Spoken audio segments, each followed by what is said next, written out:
about that, but here we go. Hey, welcome. We're at another Talking Volleyball, and I'm going to get us right into it. But thanks for joining. Thanks for taking some time out, and we've got a fun session. BJ's here, and we have with us Daryl Adams today. I'm going to give BJ a little introduction time.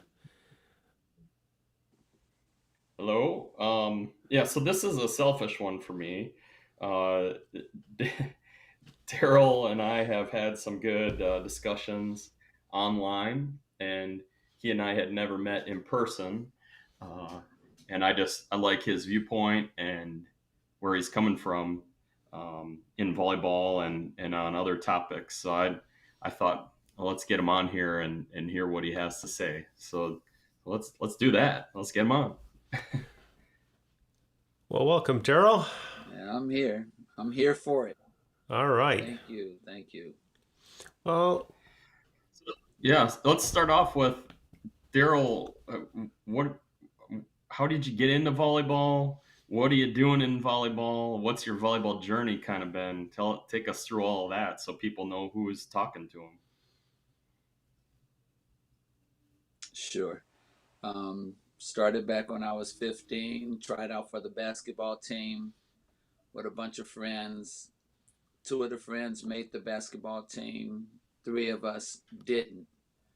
And the football coach became the volleyball coach for the first year. So we, back then, this is 70s, and we're like, yeah, it's a girls' game. We're not doing that.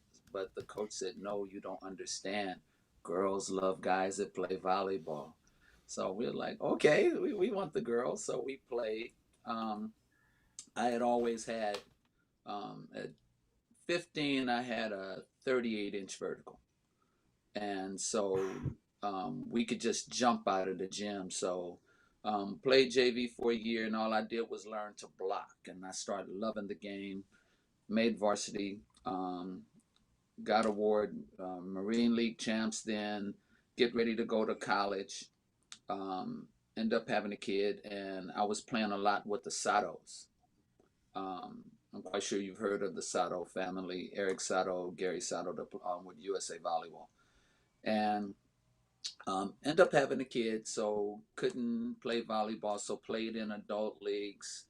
Um, did okay there. Then my daughter went to high school, and she was following me. She was like the mini me, and I end up coaching the team.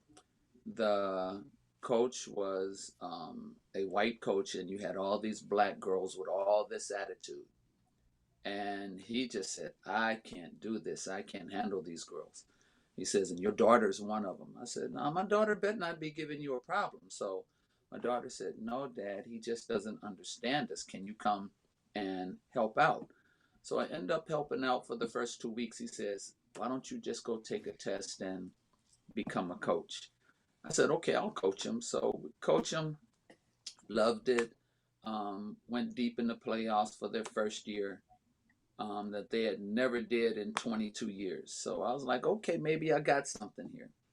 So then he asked me to help him coach the boys. And I don't know if any of you guys know Greg Faulkner. He was Middleford CSUN, and Chris Chappelle, who's now an international player also.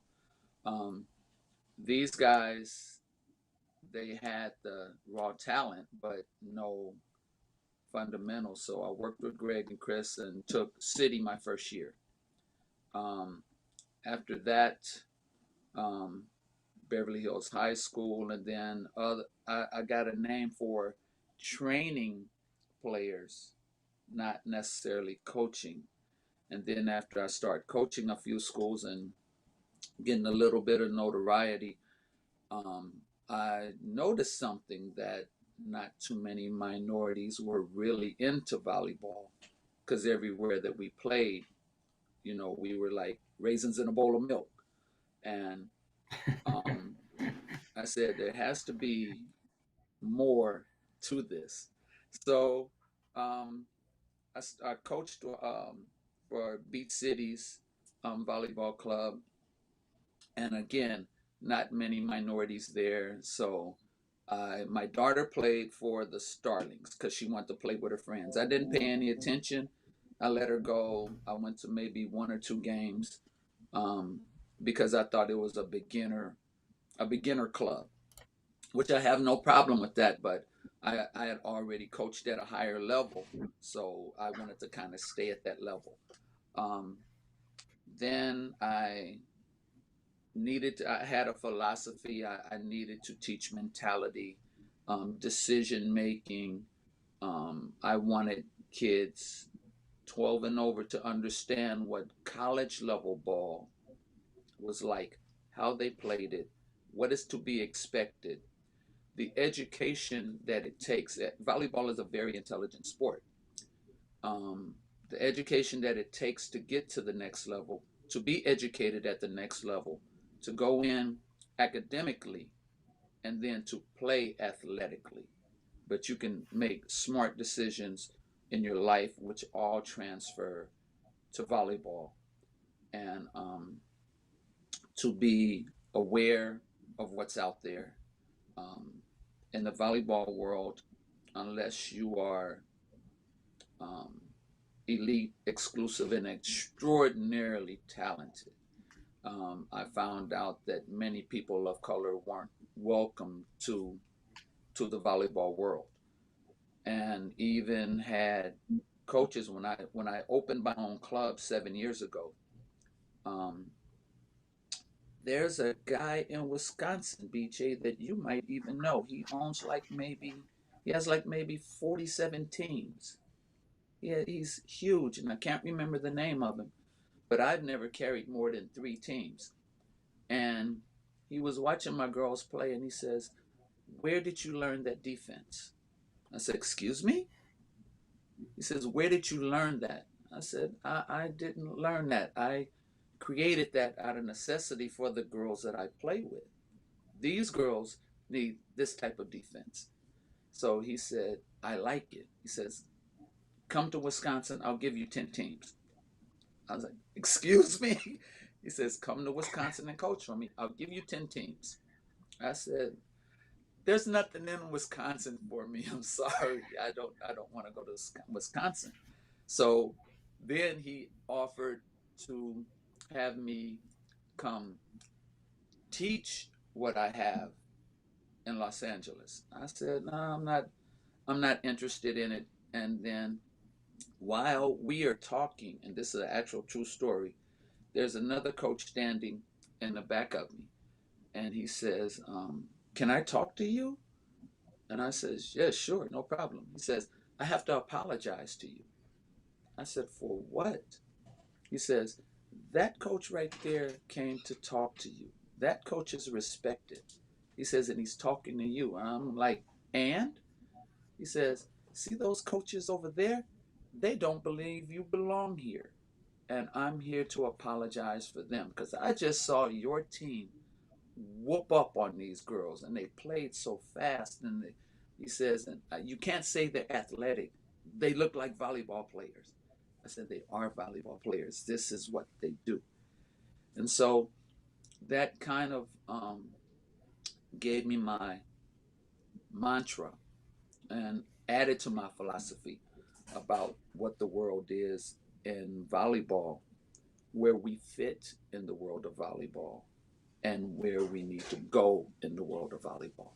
So I coached pro last year. I coached the OC Stunners, um, National Volleyball Association, and um, won the national championship. But it took hell and high water for them to understand that I knew what I was talking about. Um, I was shunned. Um, the owner told me, they're already talking about you, that you don't know what you're doing. I said, "Did you get the W?" "Yeah, we got the W, but that's not the way we do it." "Okay, so how do you do a W different?" Is so what it was the guys who were there were 14 guys on the team, and the starting seven, they believed that they were end all be all of the team. I go in there and tell them, you're one dimensional. You guys are not well put together, non-discipline blocked. We need to do this. So we go to play in New Jersey. If I'm being long-winded, you let me know. Um, No, we you're go to New good. Jersey. This is So I great have stuff. two squads. So we have two squads, and the first squad is um, a Long Beach State two-time champion, the number one libero probably in the world right now with Josh Eisenberg. Um, let's see, Joey Jarvis from Canada, Jair Santiago from Puerto Rico, 6'10 Oppo. This big team. We played a third place team in the league at the time. We do well. I take the second squad, and I have um, Shane, Chris Chappelle, the middle from Penn State, and I have an all-star squad. So now we're playing the first place team instead of third place team. Second day of the tournament, I put this was supposedly the second squad in. We beat the first place team. Now that should show you that this team is well balanced. I got their lineup right, and the big team beat the third place team. The second squad beat the first place team. So I'm trying to make a mental statement to the league. Not only do we have talent, that it is balanced and they can work well. I get back to Los Angeles and I'm hearing everything. You're a high school player. You don't know what you're doing. I said, how is it that the number one transition player in the NBA comes up to me and said, "You're going to be my coach next year," but I don't know how to coach. I don't understand it. And so I asked the one of the guys on the team, Shane Beamer. I said, "I'm gonna ask you a candid question, and I need you to be honest." I said, "Is it because I'm black that you guys don't want to listen to me?" And he hesitated. He says, "No, I don't think it's that." I said, "Your hesitation spoke volumes." So the owner calls me and he says, "You sure you want to do this? I don't think you know how to coach volleyball." I said, "Yeah, I'm going to do this. I'm going to do this and I'm going to bring you a championship." And he says, "Okay, I like your thought, but I want you to do it different. I want these players played," so on and so forth. So I go back to the team. I said, "Okay, so which one of you guys went and cried to daddy?" And nobody said nothing. I said, "If I'm going to coach you, understand I know the game. You guys got a problem with me telling you what to do because you guys have all done championships in your own right." I had Corey Chavers from Santa Cruz, um, and he says, "Okay, coach, we're gonna listen. We're gonna listen." So, make a long story short, they were 0 and they were zipped when I got there. Now that we're there, now we're killing it. We're into the semis. Semis, my big guy Jair, he says, "I'm ready, coach." I'm like, "I'm not playing you this game." "What you mean you're not playing me?" "I'm not playing you." "Well, I might as well go home." "Then go home. Don't threaten me, man. I don't care if you are 6'10" and you're knocking the snot out of the ball. I'm not playing you this game. The guy that's on the other side is faster than you. Now they play my game." So I'm looking at this guy. It was Gianluca Grasso from USC. And this kid is lightning fast. He's just blazer. So put somebody on him. We beat the Tyrants. We go into the finals, and we're back against the first place team with Brandon Rattray running Apple. So I put in a whole different team, and everybody's looking at me like crazy. They're commenting through the. I'm listening to the commentary and everything, and now they're starting to believe.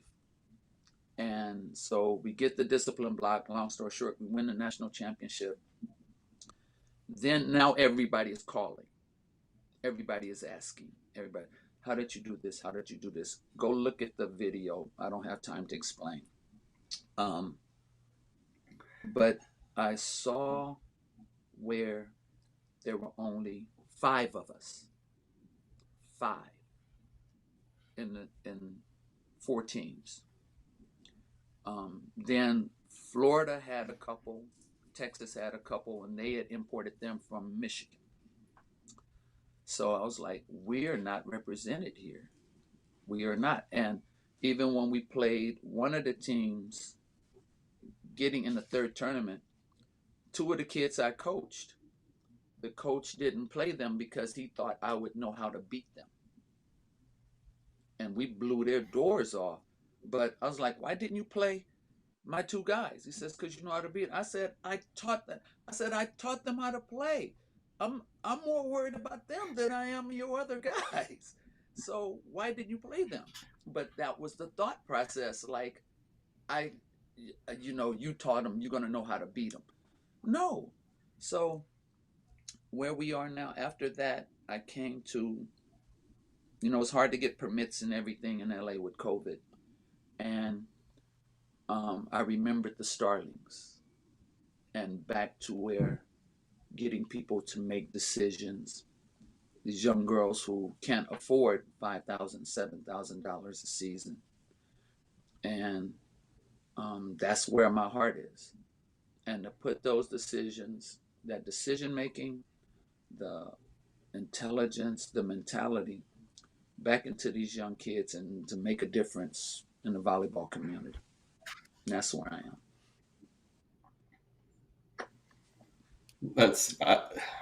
We could stop this podcast right now, though. So much good stuff. I feel the same way you do. I'm coaching. I don't get paid very much for the coaching that I do. I'm an assistant coach at a Division I program, Right. and I also love to coach our recreational kids here in Sheboygan, where I'm from. Where I'm in a town of about 50,000 people, so we have a pretty good recreational department, and most of those kids, not most, many of those kids cannot afford club. And it's funny because a lot of times it is black or brown kids that are in that recreational program, and they're talented. They're playing with their Right. family or playing in the Right. backyard, and it's so, and here club is not expensive. I mean, I don't even think it's $1,000, but still $1,000 is a lot to a family if they don't have the money. Right. So I feel the same way you do. I mean, I love doing it. That's why I do it, just for those kids. That is the only reason I did it. One of my kids, Chris Chappelle, who I got him in the 11th grade, and this kid he was trying to hit. He was left-handed with a right-handed approach, and I mean, goofy foot is as heck, but his torque and his twist to get back to that left hand was phenomenal, and the kid's core was just off the charts.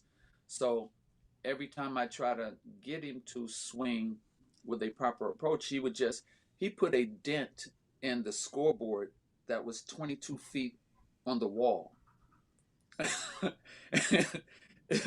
He went to hit a 4 and it went straight. It was a Scud missile to the ceiling. And I said, okay, we're going to work with that. Stay with me. Yeah. Stay with me in the summer, and I'm going to put you in some adult leagues with me, and I'm going to teach you how to play. So he comes up we're playing in a men's tournament, and there was this guy that had just came in from town from the Italian national team. And this guy just eats Chris up. He eats him for lunch. Chris can't, it's almost like this guy is scratching Chris's back. He's penetrating on him so deep.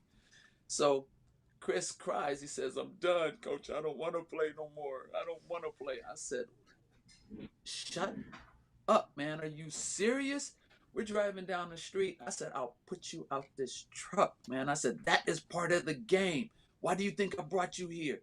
To get ate up, man. I knew he was going to eat you up. Do you think there's not going to be other people that are not going to eat you up? I said, you take your butt back there tomorrow. He's taller than you. See his armpit? Hit his armpit. I said, every time he reaches for you, swing at his armpit. Even if you miss the ball, hit his armpit.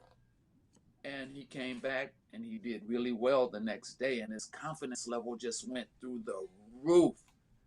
And he understood the adversity, the ups and downs, and for him to cry over a sport that he hadn't perfected, I said, dude, you're gonna have a whole lot more of that crying stuff. That's just life. I said, everything that's in this 30 by 30, I promise you, you're gonna figure out a way to transfer it outside of that 30 by 30. And when you figure out how to get past your problems, this is how you're gonna lead your life. And kid's doing phenomenal now.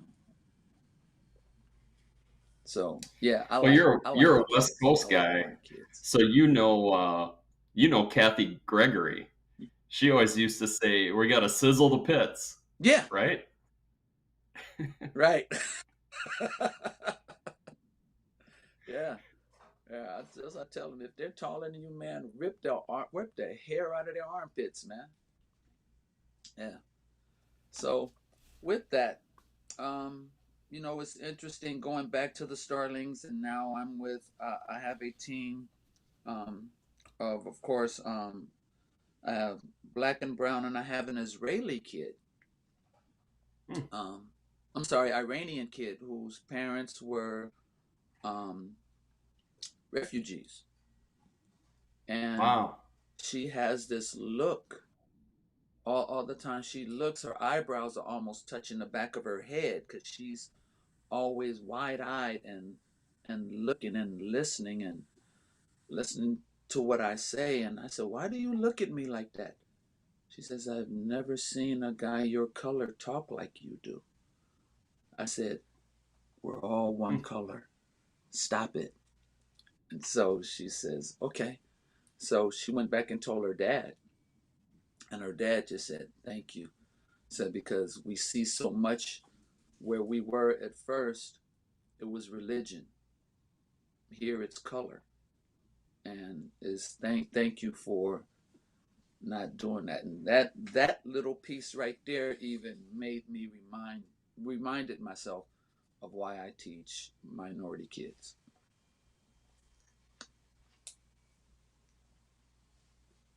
Yeah, So that's where I am. that's powerful. I've never had somebody. We have a relatively small in Sheboygan, a small group of Hmong refugees. So kids that are from Mm-hmm. Laos, Thailand, and most of them now are. We have fourth generation kids already, so a lot of them are really pretty far removed. We once in a while we'll get a, a kid or two that's maybe a second generation, and mom and dad don't speak English, and so it's very different for them. But it was interesting. The first couple of kids like them that we had that had joined volleyball, the best volleyball matches in town are happening in parks here, and it's Hmong families. They're very Yes. very family oriented, right? So they're playing mixed. Mm-hmm. And you said before you were talking about kids playing with the adults, and we would get these kids that be a freshman in high school, and she'd be the libero because she was so good because she was used to playing against adult Mm-hmm. men, and as a sophomore might be Right. all conference. And then as a junior, she didn't come out because she has to take care of her little brothers and sisters. you Right. know, Right. That's it, that right there is real talk. One of the girls that played for my club, she was 6'2", very, very smart, articulate, Um, Dad was ex-gang member. Um, Mom was a little rough around the edges, but she saw the sport, and a girl that she admired played the sport. So she says, "Can you take me with you so maybe I could play?" And or maybe I can just learn how to play. So she she came in, and I just saw that how we do as coaches, we woo height, let's go. So um I said, "Have you ever played before?" She says, "No, but I want to learn how." I said, "Okay, so next time you come, bring some gym clothes and we'll go through some things." Um, Found out, talked to her mom. Her mom said, "Well, I don't have any money. Her dad's in jail. I can't do anything. Don't worry, I got it." Um, she played for me, and she was one of the. I taught her how to hit a one, maybe in a week. She just caught on to it. She wasn't full torque swing, shoulder back torque swing, but she was heavy enough to where she can get some miles per hour on that ball. And she had big hands and she could reach.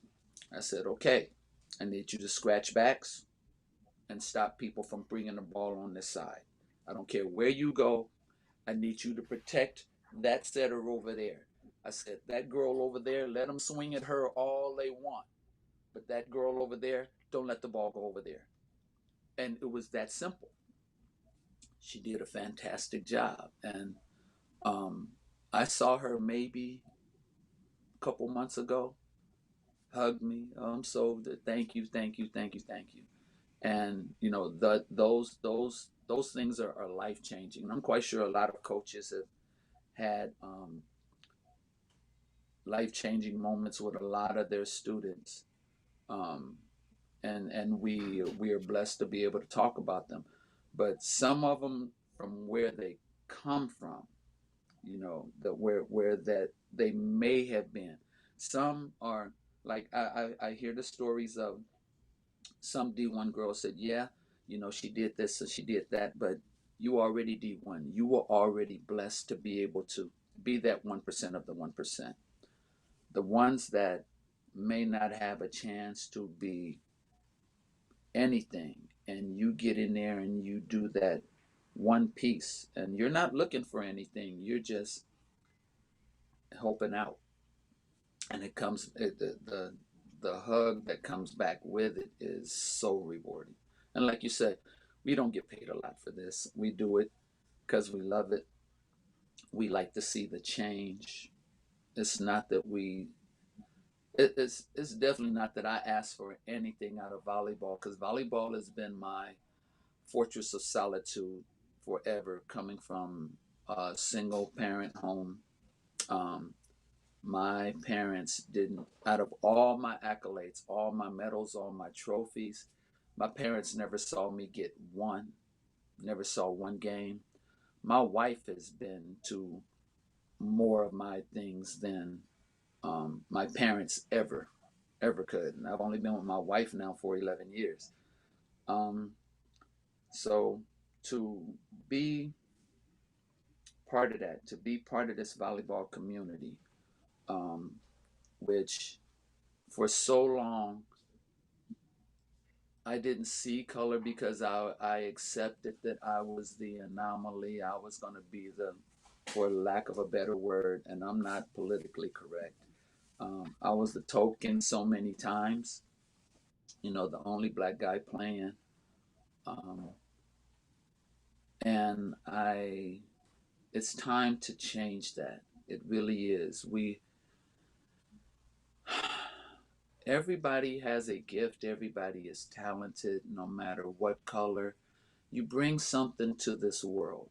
Um, and if it's in the volleyball world, bring it without reservation. It doesn't matter the color, it doesn't matter how you were raised. That wood is the truth. That wood and that ball does not lie. There's parameters that you play within. You get the best you can within those parameters. You excel, you win. It is no different in life. There are parameters that we're given to work within. Find out the parameters, excel, and win at life. That's my philosophy. That sort of brings me to one of my questions. We when I was on the region board a couple of years ago, we looked at our membership as far as players, and Wisconsin's about 6% black, 6% Latino,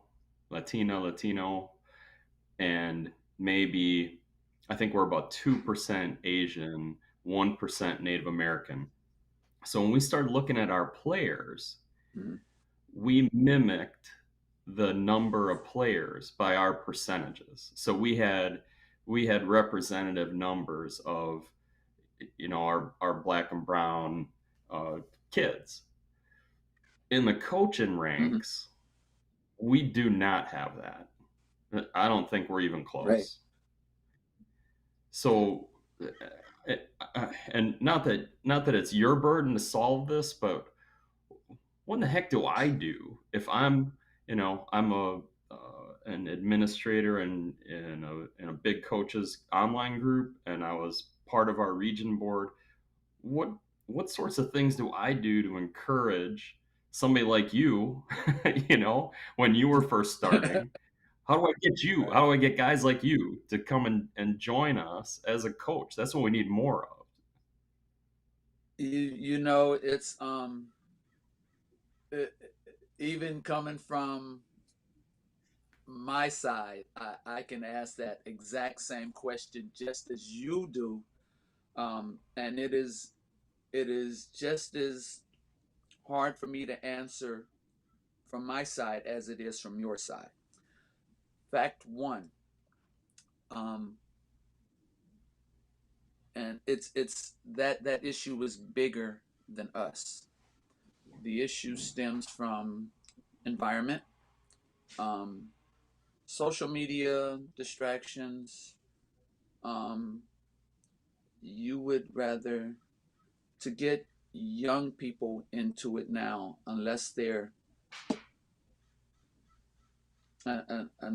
are trying to go to college with it. Um, I don't see how we're going to get more numbers because we're actually losing numbers in the amount of colored kids getting in college to play volleyball.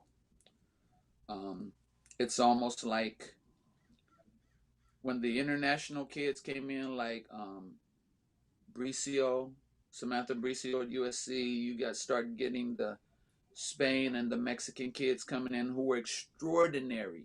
So they had role models to come in, and I want to be like her. Now, what's amazing is I don't know if you guys know that Samantha Bricio, I think she forego. I don't even think she played as a senior at USC. She went back to Mexico. Yeah. So now anything that any symbolism that they had here for representation is gone. Um, one of my kids is coach at Harvard Westlake here, which is a huge private school here, and he's black, but he only coaches for white kids because he's of the he has a name because he went pro, he was middle at USC, he was player of the year for me at Westchester, but he sees where unless he immerses himself in the white culture to be accepted and not looked at as black, he can't get anything going good otherwise. So he's looking at the money aspect of it.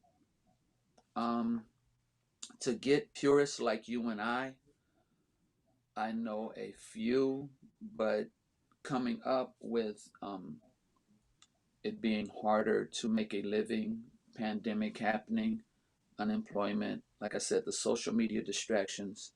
Um, what incentive is there to have this love, to have this desire, this commitment to other humans? Everybody is more or less committed to trying to do for themselves and not be of service. So I think um, to have that question is is very much a valid one, especially in your demographic. Um, but just that it as it is harder to do there. And then look at just what happened. Look at just what happened with the decision in Wisconsin. Who's coming to Yeah. Wisconsin? Who's Yeah. going to Virginia? Who's going to Charlotte? You know, one of my coaches, one of the kids I trained was at a small college in Charlotte. They took off soon as that Charlottesville. They took off and went to Talladega. So um, the social climate also, you know, at the kids are the small amount of kids that you have are there because of their parents, whether it be military, refugee, economy, what I can afford. There are certain things that to get the kids there. Now, for the kids to grow up and and and do something different, or to be of color and want to be in that, you're the man they see. They don't see me. You're going to be the man that they see. So anything that we are trying to do, we are trying to do, we are trying to plant seeds for 5 to 7 years. Agree? Because if they're Yeah. 14 or 15, by the time they're 21, 22, getting ready to make life decisions, and you would you would hope that they would want to be give back to the community. Because I tell all my kids, okay, if I teach you this and I teach you for free, and one thing that I do is I put a monetary value on everything so they can understand it. Not that it's for me, so they can understand it. So um, coming back for a second, um, I'll tell kids, I'll say, I need you to do 500 calf raises, 500 squats, 500 toe raises a day. And when they come back and they don't do it, I say, now, what if I paid you $200,000 to do this? They said, come on, coach. I said, what do you think that scholarship is? And they was like, oh, I said, oh, so you thought I was going to give you $200,000 right now?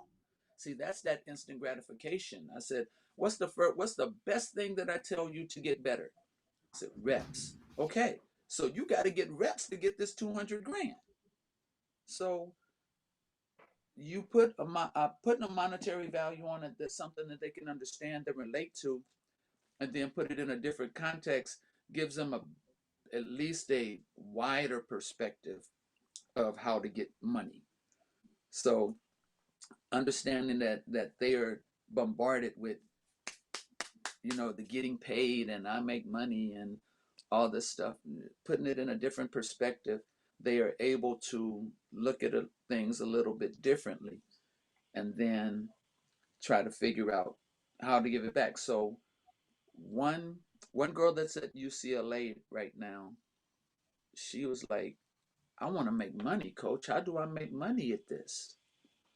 I was like, okay, I need you to be the most creative. I need you to be the most inspirational. I need you to be the most motivational person that you can be because you were that every day. You do that, you'll make your money. And I cried when she graduated and she put it in her quote. What's the best thing you've ever heard said to you? And she put it in her quote under her graduating picture. And that blew me away. So, and now coming back to getting us in where you are, it can't just be this. It has to be this. It has to be the mindset. And if we have an equal mindset, you and I connected because we have a like mindset. So if the mindset is of one, the color won't matter. And that's the only true way I can look at it, because when the color really matters, there's enough ignorance out there to dissipate what kind of light we are trying to shine. But if we were all on one mindset, the commitment, the productivity that you need to have, the mindset, the mentality you need to go into this game with and do your job, to depend on your team, to hold your team accountable, to hold each other person accountable, to hold yourself accountable. If we all thought like that, would color really matter? Because then it's of the heart and mind. Color is what we're born with. Heart and minds are developed. You can't change the color. You can change your heart and mind. Yeah, I think one of the things that one of the reasons I wanted to do this kind of thing is I learned from every coach I've ever worked with. And I learn a lot from them, and I kind of go into it with I don't know what I have a 20-year-old assistant who knows more about the game than me in a lot of respects, and can relate to the boys a little bit better and all that. And he's a sponge. He learns a lot. He's got his own set of opinions, which is great. We disagree every now and then, and I'm like, listen, I want you to disagree with me. And it's one of those strange things where I've had 3 African American players for me, and they've been wonderful. And we've got, I think we're about 15% African American, 50% Latina, and the rest is just scattered, everything else. My son came to help us out. He was visiting. He said, come on out, and you're a setter. You can teach these guys a little bit. And he came out and he goes, man, you are the United Nations out there. I'm like, yeah, and it's kind of fun. He said, and like you said, Daryl, we walk into schools around here and they look at us like, oh my God, who are these guys? And my first 2 years, we had our old ratty uniforms and all this stuff, and it's fine. But it does take chipping away at it. There's an attitude among a lot of the African American athletes in my school that, like, this is not cool. I'll see a 6-foot guy and I'll go, hey man, you ought to come out and try out. And he'll just say, no, I'm not doing that stuff. I'm like, oh, come on. But I've been persistent, and of course COVID stopped a lot, but I've been persistent kind of with the other coaches because they didn't know me and didn't know if I was dedicated to this. And didn't, they just didn't know me very well. And so now the basketball coach is like, hey, I'm trying to get some of these guys. I don't know if I can get them, but I'm trying. The soccer coach has sent me a few people. I'm doing well with the wrestling coach because I have one of his guys who's got some learning disability challenges, and he's wonderful. He's like, and my goal is a little different. I don't think I'll see a pro player. I might not see a college player, but I want them to enjoy the game, because I got started in coaching with my 4'11" setter from my co-ed team said, have you ever thought about coaching? And why don't you try it? And that was 20 years ago. And I was talking to her the other day. I hadn't caught up in a while. And, it's, like you said, it's a passion thing. Every now and then, and this is sad, but every now and then I walk into what I don't want to be at the schools. I do not want to be the white shadow. If you're,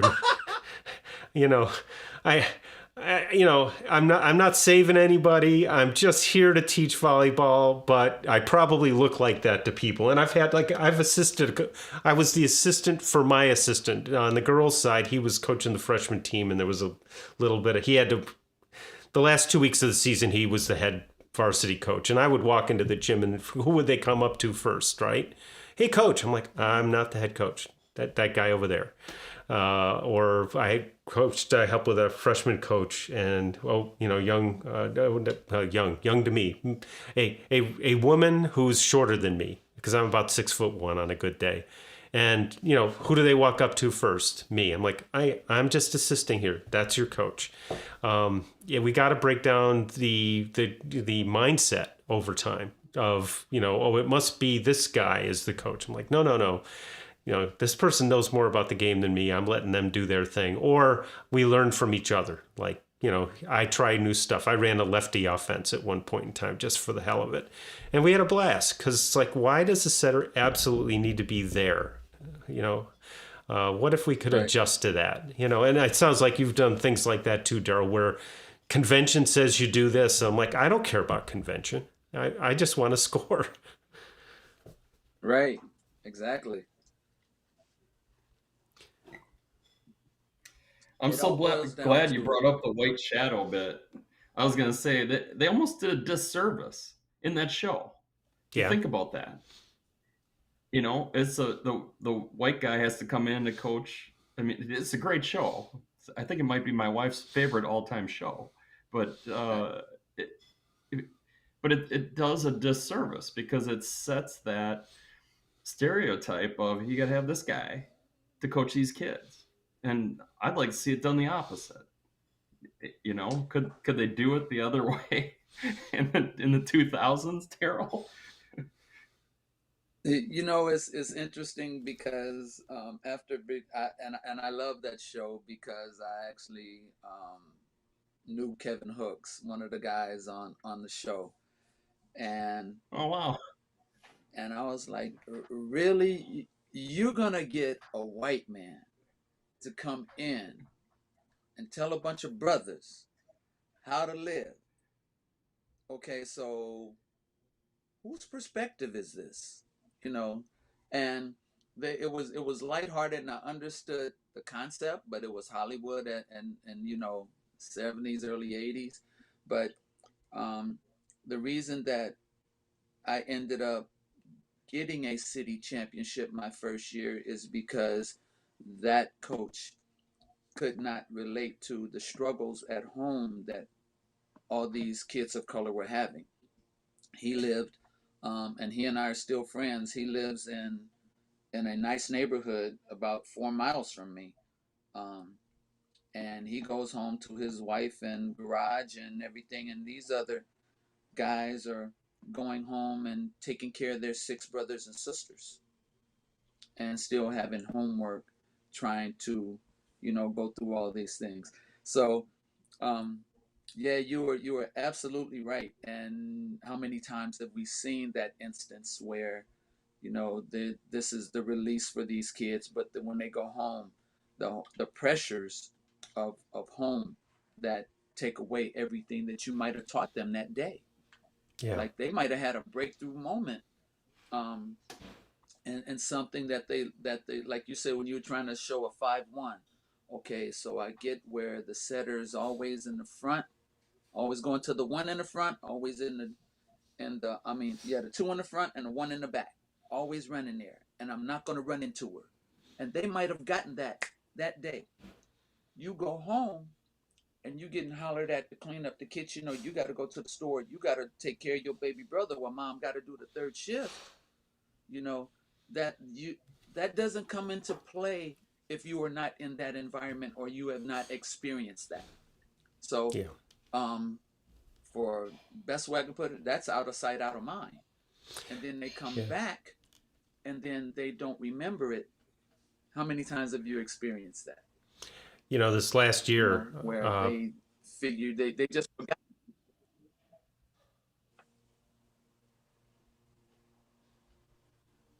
Oh, I think I just froze Daryl. There you go. No, I'm good. Okay. Yeah. No, you were saying last year. I was listening. Yeah, no. So last year, that was. So when I started coaching, it was in the club environment in the North Shore of Chicago, and you had 9-10 players, and everybody was expected to do everything. All it was all volleyball. You're here, you're in a club. the last few years, but particularly last year, it was like, hey, I got kids who have to work 3 out of 5 days a week, and they can't be at practice on Monday, Wednesday, Friday, and that's and they got to watch their kids. They've got to, they've just got all these other things going on, and it's been great in a way for me because it didn't take me as long as I thought it might have taken me to kind of get past that and just say, okay, look, get here when you can, learn the game as best you can. We'll use you where we can. Just understand that, that's a trade-off, and you might not move as fast, but you'll get there. And, and of course, our team motto is ... yet. Because, you hear them go, I can't hit the ball that well. And I'm like, yeah, you will hit it great. And I just stole that from, I'm sure, I don't know where John Kessel stole it from, but I stole it from John Kessel, and we use it all the time because, I get, have you ever coached a gymnast, an ex-gymnast? Just popped into my head. Yes.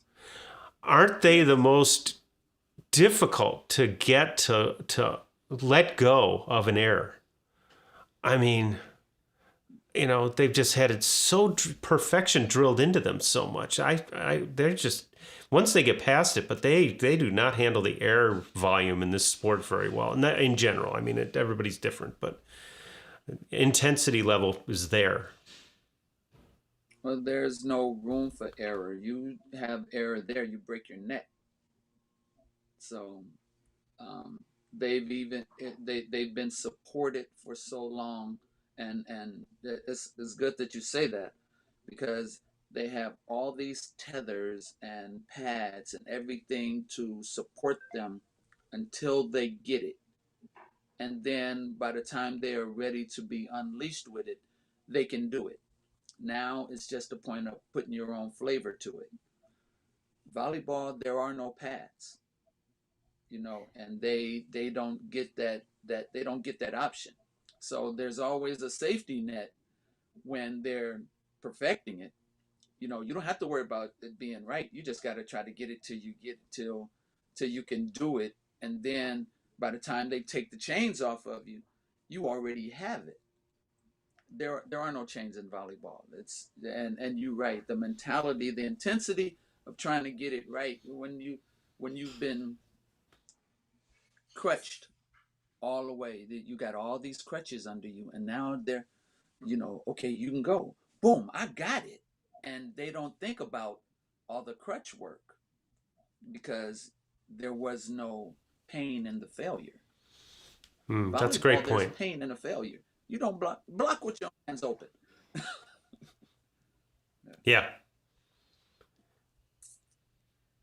Absolutely. Yeah, I think the same. You were talking about pressure before, and it reminded me, I can't remember, it might have been an NBA player who was talking about pressure, and somebody asked about the pressure of playing in this game, and how do you feel about the pressure? And he said, and you don't know about pressure until it's 4 or 5 days to payday and there's no food in the cupboard. That's pressure. Yeah. Yeah. So I think that type of kid can really has a chance of being an outstanding player because they understand that level of pressure, or drive, or whatever word you want to use for it. Yeah. One of my last kids, that Sydney Uko,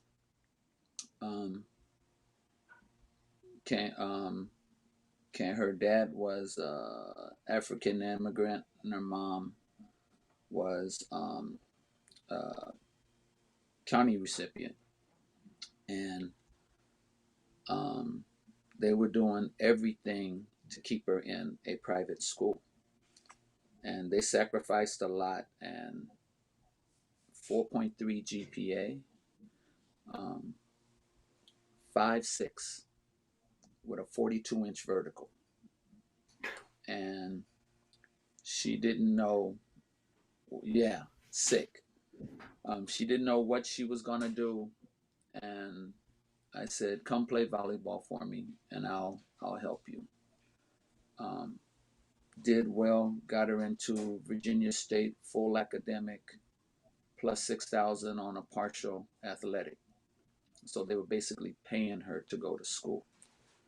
Um, her face, when they built the new gym at Virginia, her face is on the gym. She made freshman of the year, tournament player of the year. Um, and then she got sick. She got sepsis. And Hmm. a professor was trying to take her scholarship. So I said, why don't you go ahead and finish it? You said, go ahead and transfer out, come back this way.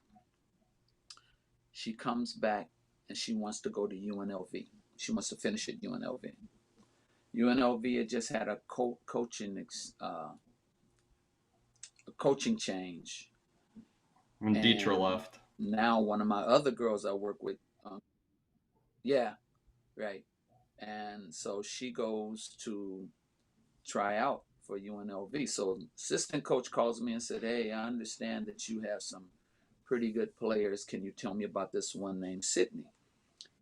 I said, "Yeah, she's a disruptor. So whoever you got, whoever you think you got, and she's coming after her." So she was like, "Well, I'm not worried about that." I said, "No, I'm telling you, you need to worry about this. So if you have continuity within your team and your team's together, don't bring her in. I'm just as a coach, you want chemistry." So brought her in, made her shag balls for a couple of days. She didn't say anything, and she says, "Coach, is he doing it to me because I'm black?" I said, "No, pay your dues. Don't think about it as black. Pay your dues, shag your balls, do whatever he asks you. It's a 4-day camp. Let me know how the third day comes." Third day comes, they're running 6-on-6 scrimmage. They set her the bic, and the Serbian chick is trying out the 6'8", reaches slightly to the closer to the two zone, and they say, "She's up, turn." Their number one hitter drops, does a 45 drop to cover, and she bangs her right in the face at about 14 feet from the bic, and she's 5'6". And the girl says, "I didn't sign up for this." Expletive deleted. If she plays, I don't. And so she just finished at UNLV but didn't play for UNLV. And so back to your thing. So this coach, I just knocked the snot out of your number one player. I know my coach told you what I was gonna do, and you don't play me when I can deliver on what he said I was gonna do.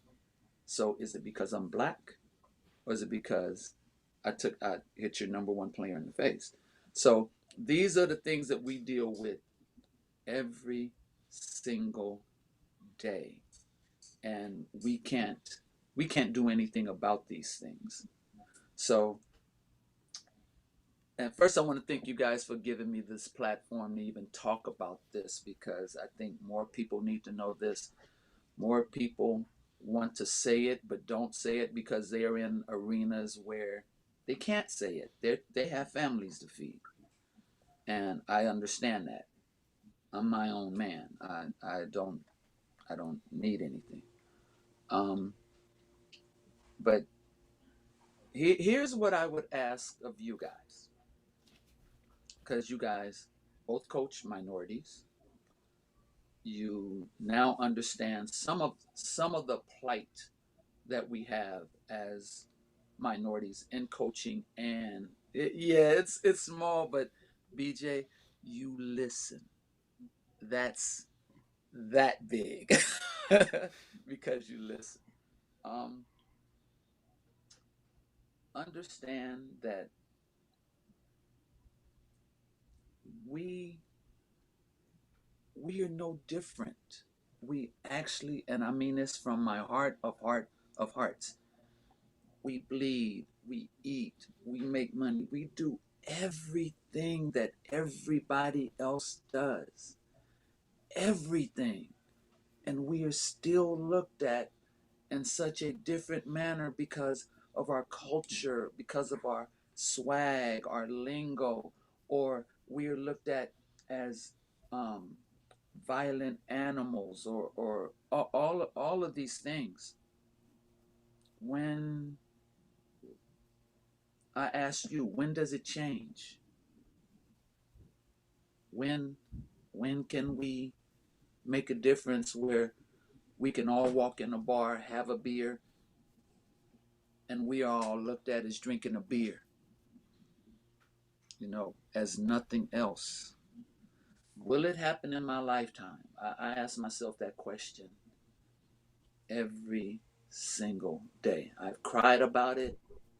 I look at my kids. I look at kids that might not even see what we're talking about. They feel it, but they don't understand it. Ignorance is bliss to them, and if I can keep them as ignorant as possible till they see how to negotiate it, that's what I'll do.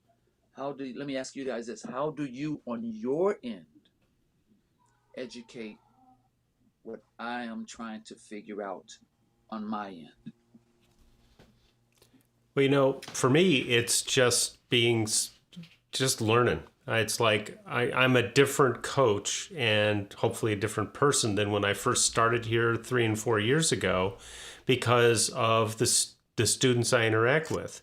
And even Friday, I had all these kids and a fair number of African American kids just show up at my volleyball period 30-minute club thing. We went from 30 kids in the gym to 54. I don't know why. But they were out there playing and having fun and starting to learn the game. And I'm like, come out. I saw a bunch of girls, and I know the girls program a little bit. And I'm like, I didn't see you guys in the gym. Now, what I don't know is I don't know what's keeping them from the gym. It may be all those family things you talked about, that they just don't feel like they can commit to a program. It's like, well, if I can provide them with a venue to try out the sport, maybe they get interested enough to make it part of the things that they want to do. And maybe the gym is the best part of their day. I don't know, but it's gradually kind of learning those things, having these kinds of conversations, realizing, hey, look, I come from a very different world, not totally different world, but not nearly as understanding of what these kids need. And also to be like, when the guys are giving me shit at the the basketball players are giving me shit, I kind of can get it now. I'm like, all right, fine, come on and try this. And, you're okay. Well, I know you missed the ball completely, and you're a great basketball athlete, but it's a sport just like every other one. You got to learn it, and if you want to come, we'll show you how to play. Watch this guy.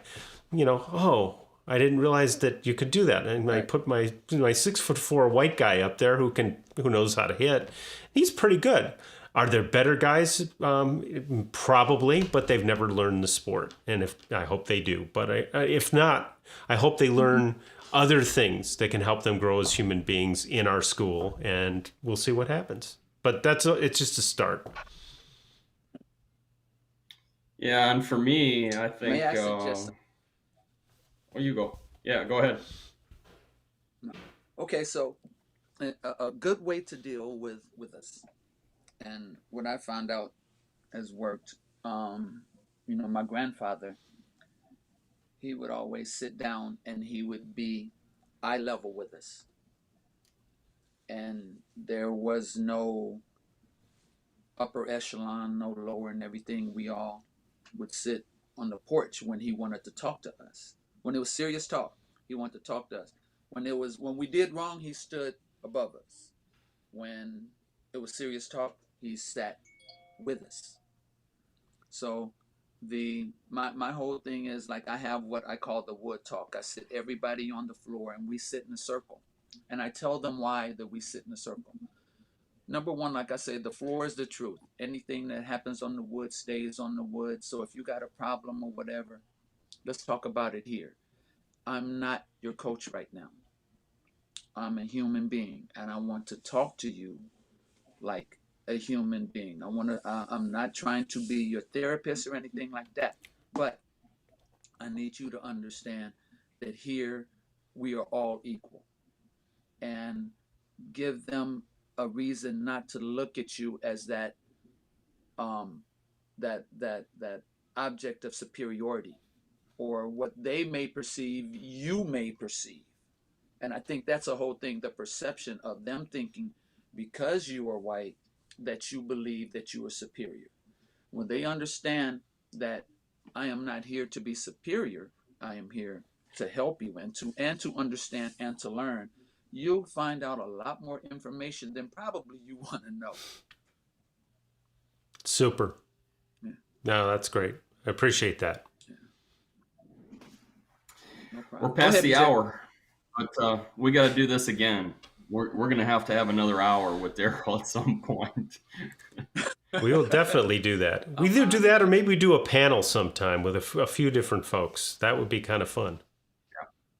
Yeah, I agree. That would be cool. Yeah, this has been great. Thank you so much, Daryl. It's been a treat to talk to you and to hear your perspective, and to let you listen to some of the stuff that we said, and just going back and forth. I really enjoy talking with you. I thank you for the chance to have having this platform. I hope this enlightens a lot of people. I hope the discussions are bigger. I hope the talk keeps happening. Well, thanks, Daryl. And, we'll do something else. And, this will be posted. I don't think we had a big viewership today, but we normally don't. But people do watch after the fact. And I think that, BJ, that's something where, a note on there saying, hey, you really ought to watch this. It's a little different take on what we normally do. And I think it's for a lot of coaches, it's going to be very helpful. And at least get them thinking. I agree. Thanks for asking, BJ. We'll see you, Daryl. See you guys later.